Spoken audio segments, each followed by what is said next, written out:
वक्त की अहम खबर के साथ नक्सलियों के खिलाफ महाराष्ट्र पुलिस को बड़ी कामयाबी मिली है। गढ़चिरौली के एटापाली जंगल में माओनवाजों और पुलिस के माबैन एनकाउंटर जारी है। इस एनकाउंटर में पुलिस ने अब तक 13 नक्सलियों को हलाक किया है। गढ़चिरौली के डीआईजी संदीप पाटिल के मुताबिक नक्सलियों के खिलाफ मुहिम में कम से कम 13 नक्सली हलाक हुए हैं। एटापाली के जंगल से कम 6 नक्सलियों की लाशें बरामद की गई हैं। महाराष्ट्र पुलिस का नक्सलियों से मुकाबला जारी है। इससे पहले 13 मई को नक्सल ऑपरेशन में 2 नक्सली हलाक हुए थे।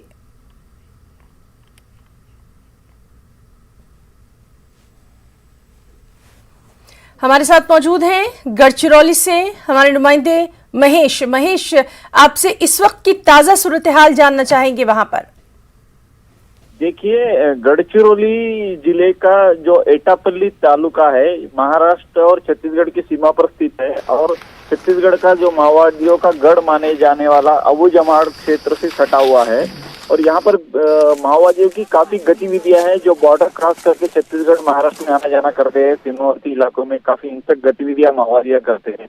तो इस इलाके में अभी तेंदुपत्ता का सीजन चल रहा है। जो बीड़ी बनाने के लिए जो पत्ता लगता है उस तेंदुपत्ता का संग्रहण चालू है और इसी तेंदुपत्ता सीजन से माओवादियों को बड़े आर्थिक कमाई का जरिया है जो तेंदुपत्ता ठेकेदारों से वो फिरौती वसूल करते हैं। तो इसी सिलसिले में माओवादियों की एक बड़ी मीटिंग क्षेत्र में होने वाली ऐसी जानकारी गढ़चिरौली के डीआईजी संदीप पाटिल और एसपी अंकित गोयल इन्हें मिली थी।